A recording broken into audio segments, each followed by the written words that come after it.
Hello বন্ধুরা, কেমন আছেন সবাই? বাংলাদেশ স্টুডেন্ট আন্দোলন, কোটা আন্দোলনকে নিয়ে আমাদের সরকার বাংলাদেশের সম্পূর্ণ প্রকার নেট বন্ধ করে রাখছে, যার কারণে আমরা প্রবাসীরা যারা আছি কোনো প্রকার খবর আপডেট পাচ্ছি না। সো আমরা সেই খবর আপডেটগুলো কীভাবে পাবো? আমি কিছু চ্যানেলের নাম বলে দিই, আপনারা যদি সেগুলো সার্চ করেন তাহলে অবশ্যই সেইখানে আপডেট নিউজগুলো আপনারা পাবেন। তাদের মধ্যে সর্বপ্রথম হচ্ছে আল জাজিরা, যেটা হচ্ছে আমেরিকার। আল জাজিরা নিউজে আপনারা সবসময় আপডেট নিউজগুলো পাবেন। তারপর আরেকটা হচ্ছে ইন্ডিয়ান কিছু নিউজ আছে, সেই নিউজগুলো থেকে আপনারা টপ ট্রেন্ডিং নিউজগুলো পেতে পারেন। এখন আসেন আমি আপনাদেরকে একটা দারুণ নিউজ দিই, যারা এখন পর্যন্ত নিউজটা পান নাই তাদের কাছে নিউজটা পৌঁছে দিই। আসলে আমার ভিডিও করার উদ্দেশ্য হচ্ছে সবাই একত্রিতভাবে স্টুডেন্টদের পাশে থাকার জন্য। সবাই ভিডিওটি দেখবেন, যদি আপনার ভালো লাগে অবশ্যই ভিডিওটি শেয়ার করে আরেকজনের কাছে পৌঁছে দেওয়ার চেষ্টা করবেন। আপডেট নিউজটা হচ্ছে এই, বাংলাদেশ সরকার 3 সেনা সদস্যের সাথে বৈঠক বসাইছে। তার মধ্যে কিন্তু ইন্ডিয়ার একটা দালালও ছিল। ইন্ডিয়ার দালাল বলতে উনি হচ্ছে ইন্ডিয়ার বাসিন্দা, সে যে কোনো একটা বড় একটা লেভেলে আছে, তা আমি সঠিকভাবে জানি না, সে ছিল, সে ওই বৈঠকে ছিল। আমার কথা হচ্ছে ইন্ডিয়ার মানুষ আমাদের শেখ হাসিনার ওই বৈঠকের মধ্যে ইন্ডিয়ার মানুষ কি করে ভাই? ইন্ডিয়ার মানুষ কেন? দেশটা কি বাংলাদেশ চালাচ্ছে, বাংলাদেশ সরকার চালাচ্ছে, নাকি ইন্ডিয়ার সরকার চালাচ্ছে? আমি সেটা বুঝতে পারতাছি না। কথাটা ঠিক আছে, আমি সেটা বুঝতে পারতাছি না। এখন কথা হচ্ছে আমাদের সেনা সদস্যের প্রধান যে ছিল, তিনি বলছে যে আমি নিরপেক্ষভাবে থাকতে চাই, আমি নিরপেক্ষভাবে থাকতে চাই। নিরপেক্ষ বলতে এরকম বুঝাইছে, আমরা এমন কোনো স্টেপ নিব না যেটাতে জনগণ, স্টুডেন্ট, এমনকি আমরা সেনা সদস্যরা সামনাসামনি মুখোমুখি হই। তার মানে হচ্ছে সেনা সদস্যরা এখানে নিরপেক্ষভাবে থাকতে যাচ্ছে। আর নিরপেক্ষ থাকলে আলহামদুলিল্লাহ অনেক ভালো। এখন আমাদের স্বৈরাচার শেখ হাসিনা এটা মনে করেন প্রাধান্যতা দেয় নাই। তার মানে উনি ওই সেনা সদস্যের প্রধান, সেনা যে কর্মকর্তা আছে, ঊর্ধ্বতন কর্মকর্তা, উনির প্রস্তাবে রাজি নন। তার মানে ওইখানে উনি সঠিকভাবে সন্তুষ্ট নয়। সেই জন্য মূল কথা হচ্ছে আপনার ওই সেনা প্রধানের সাথে উনি বৈষম্য মতামত একমত প্রকাশ করে নাই। তার জন্য এই বৈঠকটা ভালোভাবে অসম্পূর্ণ রাখা অবস্থায় উনি বৈঠকটা ভেঙে দিছে। এখন আসেন কোটা আন্দোলনকে নিয়ে। কোটা আন্দোলন বর্তমানে 3টা ভাগে ভাগ হয়েছে।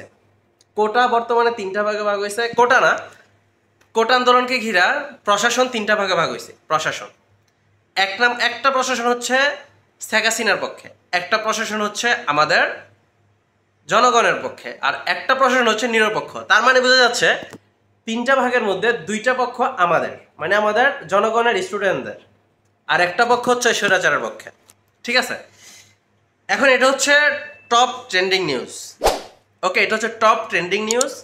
বাংলাদেশে আপনার হাইকোর্ট নির্দেশনা দিয়েছিল যে আপনার 7% পাবে মেধাভিত্তিক, 5% পাবে আপনার কোটা, আর 1% পাবে আপনার প্রতিবন্ধী যারা আছে তাদের জন্য। এটা হচ্ছে কোটা সিস্টেম। এখন আমাদের স্টুডেন্টরা সেটা মানতে রাজি না। ধন্যবাদ তোমাদেরকে, আমরাও মানতে রাজি না। আমাদের এখন একটা ইচ্ছা, ওর পতন। কারণ ও খুনি অনেক, দেখেন 500 জন এখন পর্যন্ত নিহতর সংখ্যা 500+, কিন্তু ওরা শোনাচ্ছে এতজন। আসলে 500+ নিহতের সংখ্যা। ঠিক আছে, এখন এই 500 জন স্টুডেন্টরা যে মারছে, এই 500 জনের ড্রাইভারটা কে নিবে?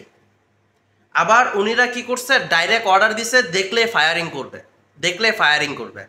আসলে কি উনি খাওয়াচ্ছে, কারো কি উনি পড়াচ্ছে? উনি কিছু করতেছে না। উনি ফায়ারিং করার নির্দেশনা দেওয়ার কে? উনি হচ্ছে খুনি। উনির গদি টিকিয়ে রাখার জন্য উনি সব কিছু করতে প্রস্তুত। তার জন্য যদি বাংলাদেশ একবারে নিঃস্ব হয়ে যায়, একবারে শূন্য জনতায় চলে আসে, তারপর উনি গদি ছাড়তে রাজি না। কিন্তু আমরা স্টুডেন্টরা এখন এটা মানতে রাজি না যে তুমি গদিতে থাকো। এটা সকল জনগণের কি ইচ্ছা। এখন এখানে ভারতের কিছু পলিটিক্সলি ইনভলভ আছে, যেমন ভারতের কিছু স্বৈরাচারও শেখ হাসিনাকে মানে যুক্তি দিচ্ছে যে তোমরা এটাকে বিএনপি এবং জামাত শিবিরের আন্দোলন করে চালায় দেবে। আসলে দেখেন, বিএনপি আর জামাত শিবির বুঝি না, এখানে হচ্ছে ছাত্রদের পক্ষে যারা নিচ্ছে তারাই রাইট। এখানে কেউ বিএনপি নিয়ে রাজনীতি করতেছে না, জামাত শিবির নিয়ে রাজনীতি করতেছে না। এখানে আপনার টপিক একটাই। টপিক কোনটা? টপিক হচ্ছে যে স্টুডেন্টের অধিকার, কোটা আন্দোলন। ঠিক আছে, সাধারণ জনগণের অধিকার। সবার একটাই দাবি, সাধারণ জনগণের অধিকার। এখন এই সাধারণ জনগণের অধিকার যদি সাধারণ জনগণ না পায়, তাহলে কি সরকার পাবে?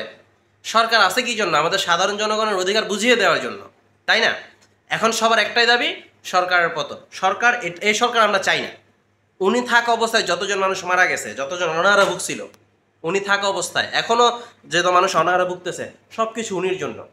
এখন উনি যদি পদত্যাগ না করে, বাংলাদেশ কখনো আর ঠিক হবে না। বাংলাদেশ আরও অধপতনের দিকে যাবে, এটা আমরা সবাই মানি। এখন আরেকটা নিউজ হচ্ছে যে এই কোটা আন্দোলনের ডাকটা দেয়, সে ব্যক্তিরে কি করছে? চোখ বাইধা, হাতে হ্যান্ডকাপ লাগায় রাস্তার মধ্যে নির্যাতন করে রাস্তায় ছাইড়া দিছে। এটা কেন করছে? এতজন মানুষ মারার পরও, এতজন স্টুডেন্ট মারার পরও এখনো কি ওর কলিজা ঠান্ডা হয় নাই? এই কলিজা ঠান্ডা করার জন্য স্টুডেন্টরা এখন নামছে। কলিজা ঠান্ডা কইরাই ছাড়বে। যতদিন পর্যন্ত ওর কলিজা ঠান্ডা না কইরা গদি থেকে টাইনা হিস্ট্রি না নামেব, ততক্ষণ পর্যন্ত ঠিক হইব না। আমার অপিনিয়ন বলে, কোথাও ভাঙাভাঙি না করে ডাইরেক্ট শ্রীলঙ্কা সরকারের মতো শেখ হাসিনার বাইরেতে যাইয়া, শ্রীলঙ্কা সরকারের যেমন শ্রীলঙ্কার পাবলিকে মিলা মাইরা টাইরা মনে করেন পা টাইনা হ্যাসরা নিচে নামাইছে, সেম এরকম করা উচিত। কোথাও হামলা করার দরকার নেই ভাইয়েরা, কোথাও হামলা করেন না। ডাইরেক্ট ওর বাড়িতে যান, শেখ হাসিনার বাড়িতে যান, শেখ হাসিনার বাড়িতে সব ভাঙচুর কইরা শেখ হাসিনার টাইনা নামায় আলান। ঠিক আছে? ও আচ্ছা, ভালো কথা, নিউজ আরেকটা দিতেছি।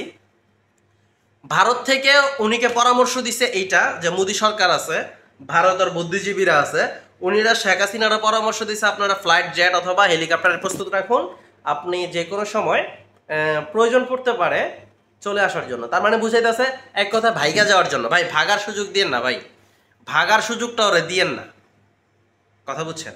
তারপর যে মনে করেন ভারত থেকে প্রায় 100 জন প্লাস আপনার এজেন্ট আনছে, যে এজেন্টগুলো অনুমতি দেওয়া আছে, মানে অ্যাড্রেসও দেওয়া আছে, দেখে ডাইরেক্ট শ্যুট করবে, একবারে কপাল বরাবর শ্যুট করে। যেটা হচ্ছে 2007 সালে না 2009 সালে আপনার যে সাংবাদিকদের যেভাবে মেরেছিল আর কি, সাংবাদিকদের এরকম একটা ঘটনা ঘটছিল না, ওই যে ওরা কিন্তু সেভাবেই ভারত থেকে এজেন্ট আনছে, আইনা ওই অ্যাড্রেস অনুযায়ী গিয়ে মাথার মধ্যে গুলি কইরা ডিরেক্ট মেরে ফেলছে।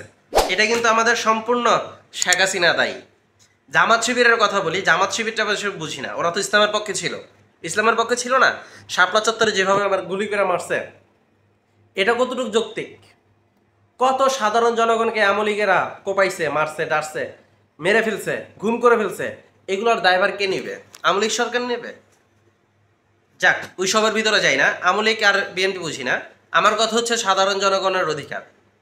সাধারণ জনগণ, স্টুডেন্টরা চাইলে সব কিছু করতে পারে। 1952 সালে শহীদ হয়েছে 4 জন ছাত্র আন্দোলনে, আর 2024 সালে ছাত্র আন্দোলনে শহীদ হয়েছে 500 জন প্লাস। সেই 4 জনের দায়ভার এখন পর্যন্ত 2024 সাল পর্যন্ত সেটা বাংলাদেশ কান্না করতে বসাচ্ছে। 1952 সালের সেই ভাষা আন্দোলনের শহীদদের প্রতি এখন পর্যন্ত শ্রদ্ধা জানায়। আর 2024 সালের অবস্থা দেখেন, 2024 সালের অবস্থাটা কি হয়েছে? 500 জন প্লাস শহীদ। এই 500 জন শহীদের রক্তের ভার কি জীবনে নিতে পারবে? আসলে প্রকৃতি ছেড়ে দেয়, ছাড় দেয় না। ওই একটা কথাই আছে না, যখন আজরাইল সামনে চলে আসে, মৃত্যুর সময় ঘনায় আসে, তখন মানুষ উল্টাপাল্টা কথা বলে। সেম টু সেম এটাই হচ্ছে। শেখ হাসিনার আজরাইল চলে আসছে, সেই কারণে এখন কি বলবে না বলবে সেটা দিশকুল পাইতেছে না, কথাটা বুঝছেন? এখন আপনাদেরকে যেটা খবর নিউজ দেওয়ার ছিল, পলক আরেকটা কথা বলছে যে আপনার এই যে 4 দিনের ভিতরে 4G নেটওয়ার্ক ওরা কানেক্ট করার চেষ্টা করতেছে। আরে ভাই, চেষ্টা করার কি আছে? তুই তো সব নাড়ি করে নেট জগৎ বন্ধ করে রাখার জন্য কয়দিন আগে একটা ভাষণ দিছস। যে কি ভাষণ দিছস? এই যে কয়দিন আগে ভাষণ দিছে যে হ্যাঁ এত মানুষ মরার উদ্দেশ্য হচ্ছে, কারণ হচ্ছে ফেসবুক। চিন্তা করে দেখেন একবার, যেখানে মানুষ একজনের সাথে আরেকজন যোগাযোগ করতে না পারে, সেই জন্য ওরা নেট বন্ধ করে দিছে। এটা বলতেছে না, বলতেছে ওই যে ফেসবুক মরার কারণ হচ্ছে ফেসবুক, চিন্তা করে দেখেন কতটুকু ব্রড মাইন্ড। তারপরে দেয় বেশটা সুমনের কথা কি বলবো, ওর কথা তো আর কিছু বলে লাভ নাই। ওরা তো মনে করেন আমরা পছন্দ করে উপরে উঠাইছিলাম, এখন আবার আমরাই নামাই দিব। ঠিক আছে, তার কারণ হচ্ছে মানে এক কথায় বুঝাই, যখন আন্দোলন যদি শান্ত হইয়া যায়, ব্যারিস্টার সুমনের আইডির সাথে যতজন অ্যাক্টিভ আছেন সবাই আনফলো করেন, আনসাবস্ক্রাইব করেন, ওরে ব্লক মারেন, দেখবেন ও নিজেই মনে করেন পাকনা বেশি উঠতেছে তো কাইটা পড়ে যাবে গা, কাইটা পড়ে যাবে গা। ঠিক আছে, আরেকটা কথা, এই আন্দোলন বন্ধ করবেন না। আন্দোলন যদি জারি রাখেন, অনেক সেনাপ্রধানরা বলতেছে, তারপর দিয়ে সাবেক কমিশনাররা বলতেছে যে বাংলাদেশ পুলিশ 90% মনোবল হারাই ফেলছে স্টুডেন্টের প্রতি। তার মানে হচ্ছে স্টুডেন্টদের সাথে তারা পারবে না, 90% মনোবল হারাই ফেলছে।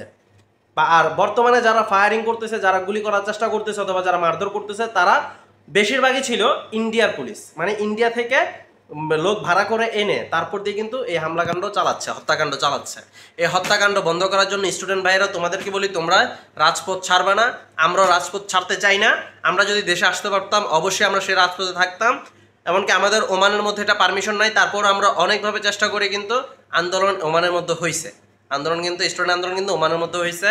অলরেডি বিভিন্ন কান্ট্রিতে স্টুডেন্ট সেফলি করার জন্য, স্টুডেন্ট প্রোটেস্ট করার জন্য অনেকেই কিন্তু এটার পক্ষে। সো আমার কথা হচ্ছে সকলেই মিলে স্টুডেন্টদের সমর্থন করি, সাধারণ জনগণরা যেন স্টুডেন্টদের পাশে দাঁড়ায়, তাহলে অন্তত এই সরকারের পতন হবে। এই সরকারের পতন হবে, কারণ এই সরকার থাকাকালীন কি করছে দেশের জন্য ভাই, সাধারণ জনগণের কথা বাদ দেন, দেশের জন্য কি করছে মানে কি বলতে, ওর মানে ও নিজে খাইলে বাপের নাম। ওর কথা হচ্ছে নিজে খাইলে বাপের নাম। আসলেই সে রাজা, সবাই রাজাকার বলে, ওই যে ঘরের ও যে মেন কালপ্রিট, মেন রাজাকার, সেটা দেখেও দেখতেছে না সাধারণ জনগণ, সেটা দেখতেছে না সাধারণ জনগণ। এটা চিন্তা করতেছে না যে আমার এখন যে স্টুডেন্ট আন্দোলন করতে, সেটা আমাদের সন্তানের ভবিষ্যতের জন্য। আমি বলবো সকল সাধারণ জনগণ ওদের পাশে থাকা উচিত। সো আপনারা নিউজগুলো কোত্থেকে পাবেন আবারও বলে রাখি, আল জাজিরা যে নিউজ চ্যানেলটা আছে, ইউটিউবে গেলে সার্চ দিলে হবে। আমি আমার ডেসক্রিপশনে সেই চ্যানেল লিঙ্ক দিয়ে দিব, আপনারা চাইলে সেখান থেকে ভিজিট করে আসতে পারেন। আর তাছাড়া আমি ইন্ডিয়ার কিছু চ্যানেল নিউজ আপনাদেরকে ডেসক্রিপশনে সাজেস্ট করব, সেখান থেকে আপনারা এটা নিয়ে নিতে পারেন। ওইখান থেকে আপনারা ঢুকলে বাংলাদেশের আপডেট নিউজগুলো আপনারা দেখতে পারবেন একবার অনাহাসেই। 1 ঘন্টা আগে, 25 মিনিট আগে, 58 মিনিট আগে এরকম নিউজগুলো আপনারা খুঁজে পেতে পারেন। ঠিক আছে, আর আপডেট নিউজগুলো পাওয়ার জন্য অবশ্যই আমার চ্যানেলটি সাবস্ক্রাইব করে রাখবেন, যেন আমি আপনাদেরকে এরকম আরও তথ্য দিয়ে সহযোগিতা করতে পারি। সো সবাই ভালো থাকবেন, সুস্থ থাকবেন, আল্লাহ হাফেজ।